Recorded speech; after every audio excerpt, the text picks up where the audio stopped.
দক্ষ জনশক্তি এবং দেশ গঠনের মূল ভিত্তি এই প্রতিপাদ্যকে সামনে রেখে আইইডিবির এই ৫৫তম প্রতিষ্ঠা বার্ষিকী পালিত হয়েছে। নেত্রকোনা জেলা শাখার আয়োজনে ছোটবাজার শহীদ মিনার থেকে একটি বর্ণাঢ্য শোভাযাত্রা বের হয় এবং বাদ্য বাজনার তালে তালে নান্দনিকভাবে সেই শোভাযাত্রাটি শহরের মূল সড়ক প্রদক্ষিণ করে মুক্তারপাড়া প্রেস ক্লাব মিলনায়তনের সামনে এসে শেষ হয় এবং পরবর্তীতে যে প্রেস ক্লাবের হল রুম রয়েছে সেখানে তারা তাদের আলোচনা সভায় মিলিত হয়। আলোচনায় উঠে আসে যে মূলত আসলে যে একটি দেশ গঠনের জন্য দক্ষ জনশক্তি প্রয়োজন এবং এটি ইঞ্জিনিয়ার যারা রয়েছেন ইঞ্জিনিয়াররা তারাই আসলে নিরলসভাবে করে থাকেন এবং এই জন্যই এই দেশের যে অবকাঠামো থেকে শুরু করে সকল কিছু মানুষ যে সুবিধাটা ভোগ করেন তাদের পরিশ্রমের জন্য। ডিপ্লোমা ইঞ্জিনিয়ারদের সমন্বয় করার জন্য এবং সাধারণ মানুষের দ্বারে দ্বারে এই সমন্বয়টা পৌঁছে দেওয়ার জন্য আমাদের আজকের এই প্রতিষ্ঠাবার্ষিকী উদযাপন করা।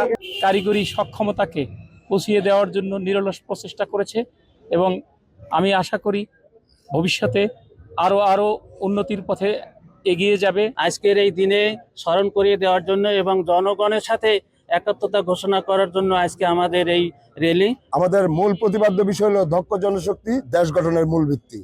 সে আলোকে আর ডিপ্লোমা ইঞ্জিনিয়ার সারা দেশে দেশ গড়ার হাতিয়ার হিসেবে কাজ করে। সেই রেসপেক্টে আমরা আজকে সুন্দর র্যালি করলাম। তারা এটির মূলত জানান দেওয়ার জন্যই এবার এই ঘটা করে আয়োজন করেছে। সাধারণ মানুষ যারা মনে করে যে কারিগরি শিক্ষা শুধু গরিবের সন্তানরাই পড়বে, এই ভ্রান্ত ধারণাটা ভেঙে যাবে। কারিগরি শিক্ষা সম্পর্কে পজিটিভ ধারণা তৈরি হবে এবং আরো বেশি বেশি আমাদের ছাত্রছাত্রীরা কারিগরি শিক্ষায় ভর্তি হওয়ার জন্য আগ্রহান্বিত হবে। আগামী প্রজন্ম যেন দক্ষ হয়ে গড়ে উঠে, এই জন্যই তাদের মূল লক্ষ্য ছিল এই আজকের আয়োজনের। আলপনা বেগম, সময় সংবাদ, নেত্রকোনা।